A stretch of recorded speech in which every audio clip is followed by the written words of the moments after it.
Holmes. I'm Shelby Cassesi. Joe Mercado has touchdown in Lubbock, Texas for tomorrow's WD matchup with Texas Tech, but I'll be joined later tonight by Ben Eschenbaugh and our fifth quarter newcomer CJ Harvey. So let's get right to it and head out to Bridgeport. Two ranked teams in Class AA going at it. Bridgeport, the Indians, of course, undefeated. Bridgeport's first possession, short field, Gordon Swiger hands off to Jason Harris. He spins once, spins twice, all the way down to the 26-yard line. Then 7 plays later, Swiger hands off to Harris again. He follows the blocker into the end zone. The extra point is good, and Bridgeport leads 7-0. Then after a North Marion punt, another short field for the Indians. Moving the ball again, Swiger hands off to Harris, and he picks up the first down. 6 plays later from the Swiger to Harris. He punches it in for the touchdown. The extra is good, and it's 14-0. Indians up by 2 scores. After North Marion holds Bridgeport, they go for a 37-yard field goal, and it's good. 17-0 Indians. And then under a minute and a half left, North Marion trying to get something going. Kyle Elliott drops back, fires over the middle to Zach McIntyre, all the way down to the 44-yard line. Now it's Elliott again. He fakes the handoff. It's a screen pass now to Brett Mays. He stumbles to the 48-yard line, but the drive, however, would end with a fumble. Now with 1.5 seconds left in the half, Bridgeport goes for a 45-yard field goal. Kobe Kiefer puts his foot in, and it's good. That puts Bridgeport up 20-0 at the half, and the Indians remain perfect. They take this one by the final of 35-7. And we've got ourselves a game in Lost Creek. The unbeaten South Harrison Hawks hosting Tyler Consolidated. It's 28-27 Hawks nearing the end of the first half. Following a Knights touchdown, Freddie Canary fields the kickoff and does what he does best. He makes his way up the sideline, has a chance to break one, but the Knights just catch up with him, and they bring him down at the Tyler Consolidated 15. That turns into points for the Hawks. Cam Barnett powers through the end zone for an 8-yard strike. South Harrison is up 34-27 at the half. They strike again early in the third quarter. It's Barnett again with the help of some great blocking, who scores from 15 yards out, and the Hawks will go for 2. Landon McFadden, the freshman, bounces to the outside and is in for the good 2-point conversion. Hawks gaining some space. It's 42-27, but don't count the Knights out. Quarterback Griffin Phillips calls his own number, gets to the outside, and gets a good 23-yard gain before he's finally brought down just shy of the goal line at about the 1-yard line. Then they go to the air for the score. Griffin rolls out, finds Jace Reed for the 3-yard touchdown pass. A bad PAT has the Knights down 42-33. Then the Knights go for the onside kick on the ensuing kickoff, and Riley Leisure recovers for the Knights. The Knights are in good position to strike again, but the Hawks defense holds strong. 4th down, Knights going for it when Griffin tries for the end zone, but the play is broken up by Canary, and that proves to be a big stop as the Hawks go on to remain undefeated. They win 57-33, the final score. Flying Eagles of RCB hosting Kaiser. It's senior night for the Flying Eagles, but this one was all Golden Tornadoes. It starts on a punt return for Kaiser. Devonta Johnson fields the ball, and he is off to the races, weaving past every RCB defender until he is finally brought down at the Flying Eagle 27-yard line. And that eventually sets up the first score of the game. Terrell Bush punches it in from 1 yard out, and the Tornadoes lead 8-0 after a good 2-point conversion. RCB on offense now, but Trey Junkins is picked off by Camden White at the 45-yard line, and they turn the pick into points. Quarterback Brady Hours fakes the handoff and calls his own number, and he goes untouched to the house. 47 yards for the touchdown. Another good 2-point conversion has the Tornadoes up 16-0. More special teams for Kaiser now. This time, Malik Garland fields the punt, runs up the sideline, and he won't step out, won't be caught. There he goes for a 50-yard punt return for the touchdown. Kaiser putting the hurt on RCB early. It's 24-0 at the end of the first quarter. Second quarter now, Kaiser at the goal line. Hours rolls right and hits Christian Ravenscroft for the 2-yard airstrike. It's 30-0 at that point, and Kaiser takes care of RCB 50-7, the final score. When we return, Ben Eschenbaugh will take my place with highlights from Clarksburg, Shinston, Preston, Kingwood, Flatwoods, and Morgantown. Stay tuned as the fifth quarter built by Trinity Homes continues after this.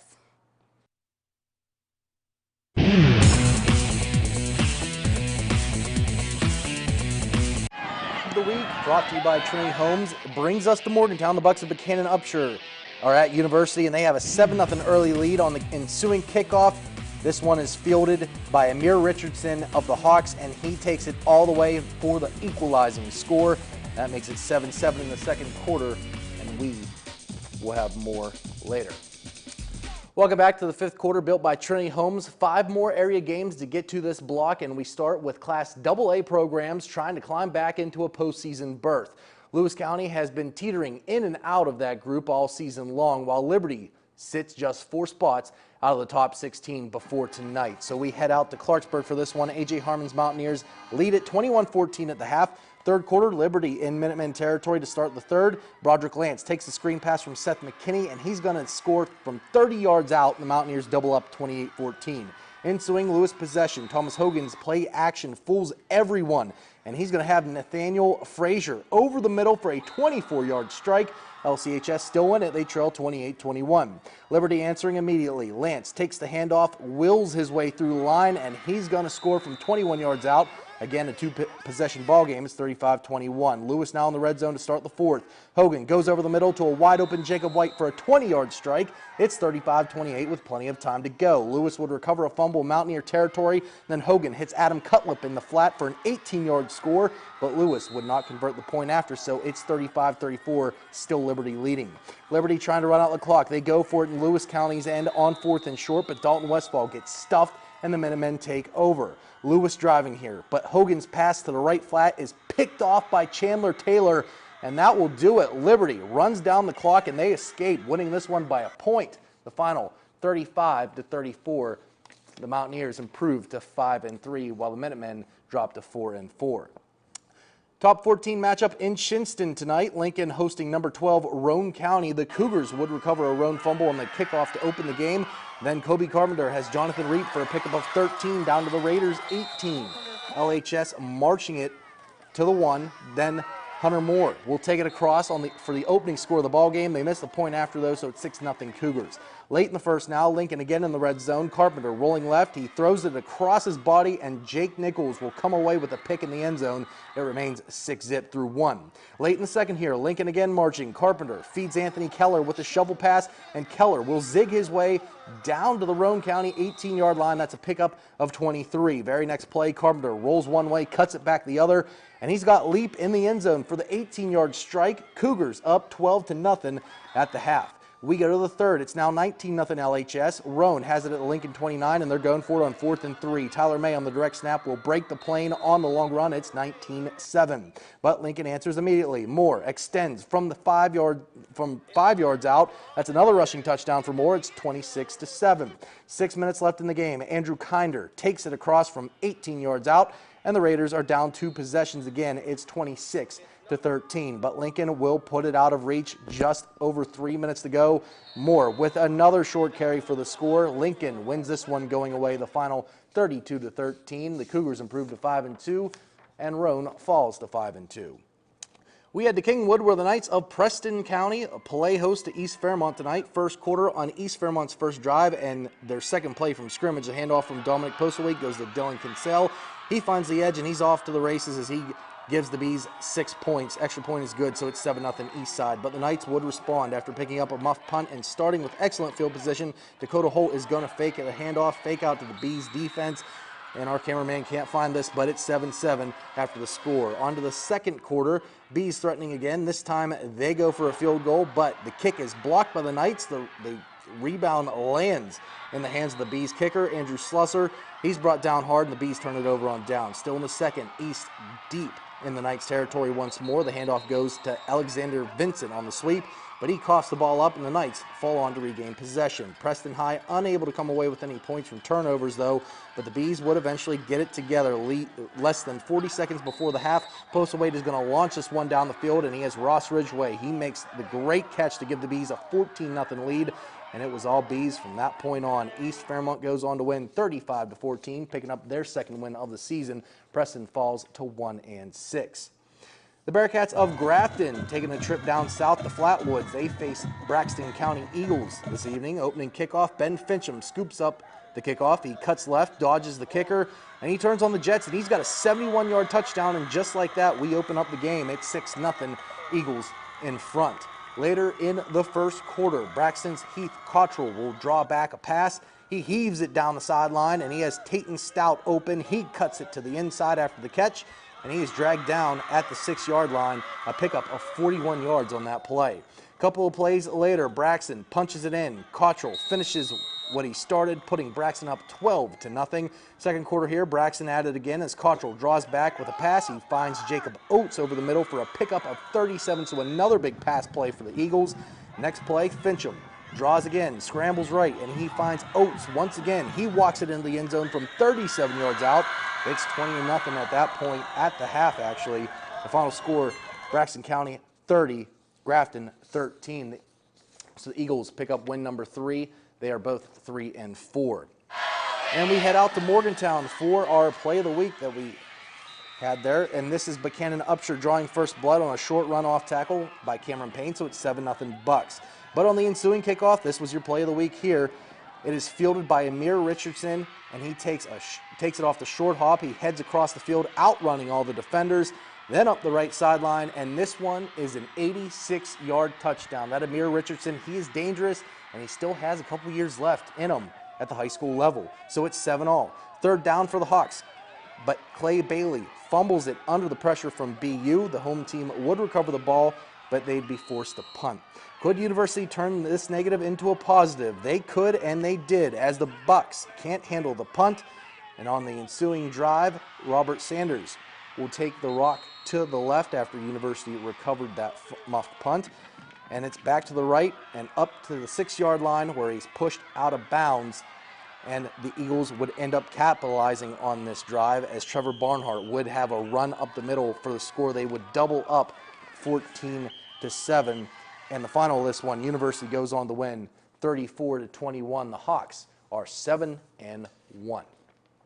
When we come back, Shelby Cassesi returns with 2 more stops in Blacksville and West Union. That's next on the 5th quarter, built by Trinity Homes.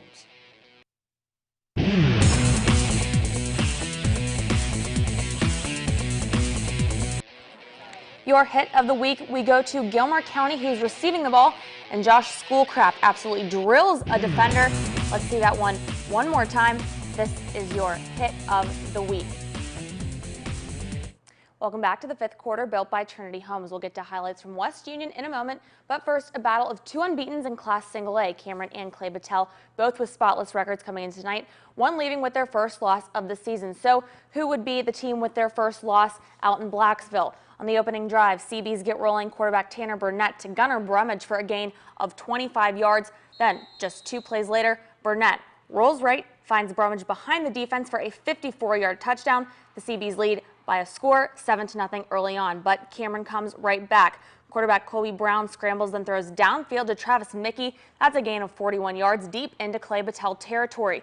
Then, 4 plays later, it's Brown. He sneaks in from 3 yards out, and the CB lead is 7-6. Then later in the first quarter, check out Brown. He keeps it. He fights his way through tackles all the way to the goal line, and he is in for the 24-yard score. Dragons lead 12-7. Clay Battelle trying to answer. Burnett looking for Timothy Hall, but Mickey is there for the interception. The Dragons defense comes up with a big play to stop the drive, and that would lead to this.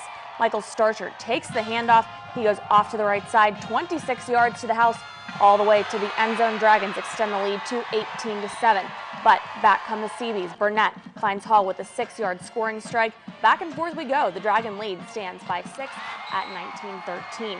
Cameron would look for more, though, and they would find it. Brown with the rainbow to Andrew Sims. That's good for a 45-yard touchdown, and it's 24-13. The Dragons have the advantage. But with just 0.9 seconds left in the half, Burnett rolls right and hits Christopher Wolf with the 2-yard touchdown pass. The CBs get on the board again. It's 24-19. Cameron at the break. The Dragons took over in the second half, though. First, it's Brown down the sideline, 20 yards for another score. Cameron leads 32-19, beginning to run away with this one. Then in the fourth quarter, check out Starcher right up the middle, 30 yards all the way to the Clay Battelle 1-yard line, and Starcher would score just 2 plays later. It's 40-19 at that point. Starcher had 30 carries, 217 yards, and Cameron hands Clay Battelle its first loss by a score of 48-19. We bring you out now to Doddridge County as the Bulldogs host the Red Devils of Ravenswood. Ravenswood in the red zone as Alex Casto gets the pitch.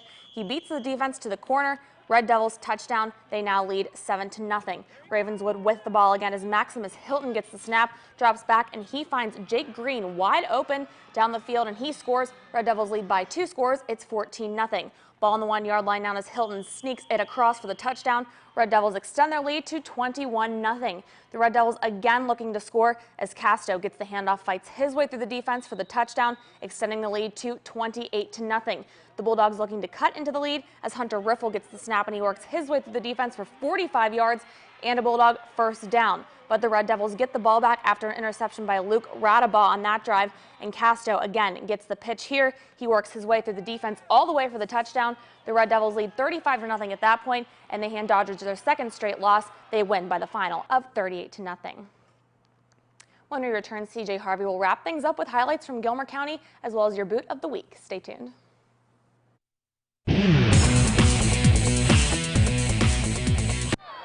For your boot of the week, we go back to Bridgeport with 1.5 seconds left in the half, and Kobe Kiefer boots a 45-yard field goal. And this is your boot of the week. Welcome back, everyone. This is fifth quarter presented by Trinity Homes. One of the best stories statewide this year has been the play of the Gilmer County Titans. The crew from Glenville has gone 3 decades without a playoff appearance or a winning season. But they entered tonight's game against Calhoun County at a 6-0 and very much in play for a perfect regular season. And as you might expect, there were plenty of reasons to be dancing if you're a Titans fan. First drive of the game, a botched Calhoun snap puts the ball on the ground and Gilmer takes over. Same drive after the fumble, Trey Schuff finds his favorite target, Gunnar Haley, who makes a nice move upfield to put the Titans in striking distance. And don't worry, you'll hear that name again. But on the very next play, Schuff finds Hunter Self on the other side of the field, who beats his man to the edge to walk into the end zone. Titans go up 8-0 after a 2-point conversion. A few drives later, still in the first, Cole Haley hits the hole to pick up 12, moving the chains for the Titans, which of course sets up another big play to who? Well, of course, Gunnar Haley, who takes it 60 yards down the field and into the end zone. At this point, Titans are up 24-0. Schuff moving down the field again, finds Cole Haley, who delivers a nice stiff arm, putting the Titans down at the 2. And why not give it to the big man again? The boy deserved it. Both of the Haley boys were putting work in tonight. Calhoun, Titans' high-powered offense rolls them to 7-0 on the season, beating Calhoun County 61-6. Be sure to tune in to Fifth Quarter Extra on WVFX Fox 10 at 11:35. I'm CJ Harvey. Thanks for tuning in.